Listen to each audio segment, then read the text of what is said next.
Hello my dear students, जैसा कि आप सबको पता ही है अभी हमने क्लास 8 का चैप्टर नंबर 8 स्टार्ट किया हुआ है। तो उसी सीरीज में आज हम करने वाले हैं चैप्टर नंबर 8 का लेट अस लर्न वाली बुक एक्सरसाइज का सॉल्यूशन। मतलब हमने जो है इससे पहले इस पोएम की एक्सप्लेनेशन और इसके क्वेश्चन आंसर, इसके जो let us think and reflect वाली एक्सरसाइज वो मैंने आपको ऑलरेडी करवा दी है। आज मैं आपको करवा रही हूँ लेट अस लर्न वाला जो पार्ट है। इसमें 3 क्वेश्चन है हमारे पास और ये जो होता है ग्रामर बेस्ड होता है। ठीक है, तो आज हम ये करने वाले हैं।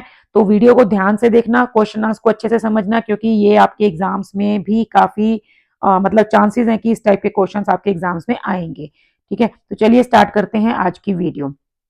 फर्स्ट क्वेश्चन हमारे पास है that is related to verbs. ठीक है, वर्ब की एक्टिविटी से रिलेटेड है। क्वेश्चन हमारे पास है the verb draw has different meanings. ये जो वर्ब है ड्रॉ, इसके बहुत सारे मीनिंग्स होते हैं इन डिफरेंट कॉन्टेक्स्ट, मतलब अलग अलग कॉन्टेक्स्ट में इसका अलग अलग मीनिंग है।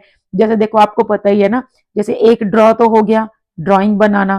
ठीक है, ऐसे ही जैसे कोई होता है और कोई ड्रू द कार्ड हो गया, कोई चीज निकालना, कार्ड वगैरह निकालना।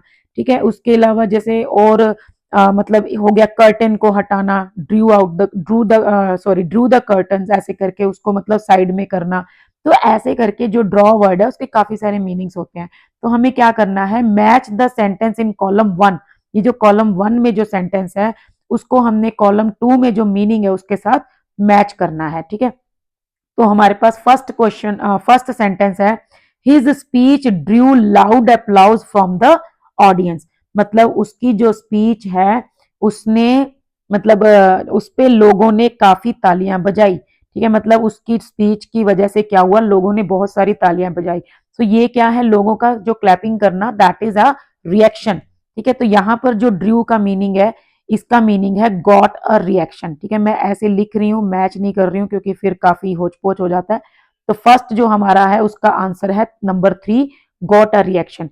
His speech got a reaction. ठीक है, तो यहां पर इसका मीनिंग ये बनेगा of loud applause from the audience.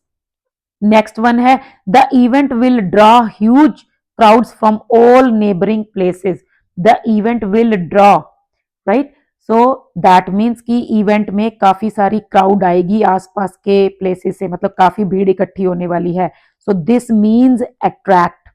Clear, ये फोर्थ वाला अट्रैक्ट, नंबर 4। नेक्स्ट है plants draw water from the soil. देखो प्लांट्स जो है वो सॉइल से वाटर जो है वो मतलब खींचते हैं, एब्जॉर्व करते हैं। ठीक है, तो सिक्स्थ का मीनिंग हो गया, सॉरी यहाँ पे जो है थर्ड का आंसर हो गया number 6, that is absorb. Clear, इसमें अगर हम इस ड्रॉ को एब्जॉर्ब से रिप्लेस कर दें तो मीनिंग सेम रहेगा, चेंज नहीं होगा। Plants absorb water from the soil. Next fourth number है I reach the station when the train was drawing into the station. मतलब आई रीच द स्टेशन, जब मैं स्टेशन पे पहुंचा, मैं उस पहुंचा जब क्या हो रहा था, जब जो ट्रेन है वो स्टेशन में मतलब आ गई थी, आ रही थी। ठीक है, so the train was drawing into the station, this is moving. ठीक है, यहाँ पर जो ड्राइंग है, ये ड्राइंग वो वाली ड्राइंग नहीं है पिक्चर ड्रॉ करने वाली, इसका मतलब है moving. The train was moving into the station, मतलब अंदर की तरफ आ रही थी। नेक्स्ट है number 5, the room was dark. Room काफी अंधेरा था रूम में। So she drew the curtain to let sunlight in. So she open the curtain. ठीक है, तो उसने क्या किया, कर्टन को खोल दिया, मतलब साइड में एक साथ साइड में जो है पुल कर दिया, उसको इकट्ठा कर दिया ताकि लाइट आए। तो दिस मीन्स की कर्टन खोल दिया, ओपन कर दिया। लास्ट है हमारे पास 6, he drew a piece of paper from the folder. मतलब उसने फोल्डर में से एक पीस जो है पेपर का वो निकाला, खींच के निकाला। So that is pulled out. ठीक है, इसका आंसर हो गया number 2, pulled out. He pulled out a piece of paper. ठीक है, ड्रू का मीनिंग है यहाँ पर पुल्ड आउट। तो ये आपको ऐसे जो है मीनिंग्स पता होने चाहिए और इस टाइप का क्वेश्चन जो आपके एग्जाम में आ सकता है। उसके बाद सेकंड जो है वो काफी इंटरेस्टिंग होने वाला आपके लिए। आपने क्या करना है, यहाँ पर फिल इन द क्रॉसवर्ड। ठीक है, ये क्रॉसवर्ड हमें फिल करनी है। Clues have been given below, you will find the words in the poem. Poem में से ही वर्ड्स हैं और यहाँ पर हमें जो है कुछ ये क्लूज जो है वो दिए गए हैं। क्लियर, तो मैं आपको सिंपल ये फिल करवा रही हूँ, साथ साथ बोलकर आपको ये बता दूंगी ताकि आपको जो आंसर्स हैं वो दिखाई दे सके। तो पहला हमारे पास देखो क्या है, डाउन में है runs away from a place. ठीक है, इसका है फ्लीज वर्ड है, और अक्रॉस में सेकंड है the fastest pace of a horse, that is gallop. ठीक है, तो यहां पर हो गया गैलप, उसके बाद यहां हो गया फ्लीज। क्लियर, ये दोनों वर्ड्स जो हैं वो पोएम के अंदर आए हुए हैं, आप साथ में अपनी बुक लेकर मैच कर सकते हैं।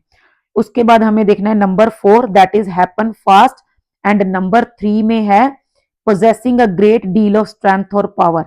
हैपन फास्ट जल्दी जल्दी होना, दैट इज स्विफ्ट, और किसी के अंदर बहुत पावर होना, दैट इज माइटी।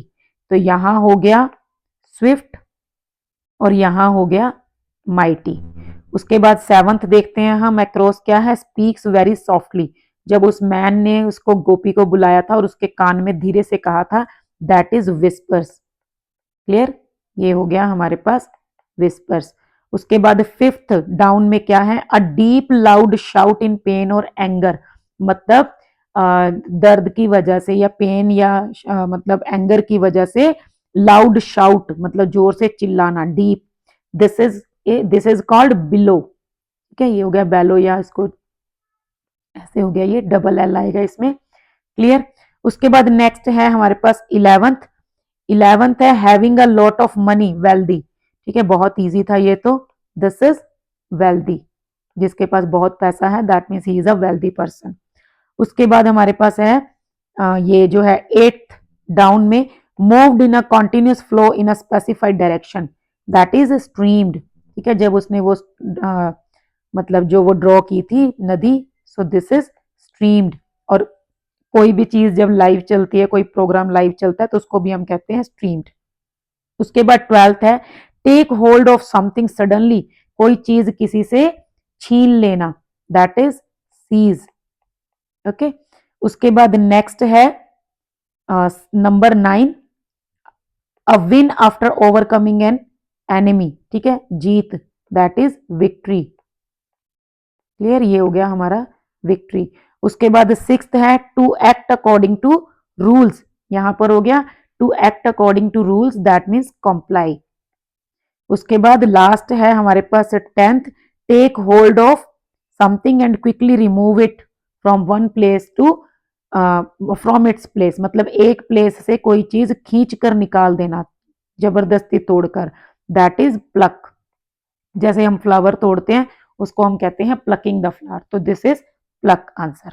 ओके, तो ये था हमारा क्रॉसवर्ड वाला क्वेश्चन। उसके बाद हमारा नेक्स्ट क्वेश्चन है जो कि खुद एक बहुत इंटरेस्टिंग क्वेश्चन है, ध्यान से देखोगे तो बड़ा अच्छा लगेगा आपको सॉल्व करने में। There are certain expressions that convey a sudden feeling और reaction, they can be use to express a variety of emotions and thoughts. ठीक है, तो यहां पर जैसे हमारे पास एग्जाम्पल है, ही विस्पर्स हश। ठीक है, ये जो हश वर्ड है, this denotes the act of silencing someone, मतलब जब हम किसी को ऐसे करते हैं ना, ऐसे करके ये वाली आवाज, मतलब चुप हो जाओ, किसी को चुप करवाना, दैट इज हुश, ये वाली साउंड। ठीक है, इसको लिखने में हश है, जैसे हम कहेंगे श। तो उसके बाद ऐसे ही कुछ वर्ड्स हैं जैसे फ्यू, इक, आउच, yippee, ओहा, उप्स, हे। तो ये वाले जो वर्ड्स हैं ये किन इमोशंस को शो करते हैं, किन एक्सप्रेशंस को, ये हमें बताना है, और उसके बाद इन्हीं से फिर हमें सेंटेंसेस क्रिएट करने हैं एनी 5। ठीक है, तो सबसे पहले है जब हम ऐसे करते हैं ना, दैट इज रिलैक्स्ड और रिलीफ।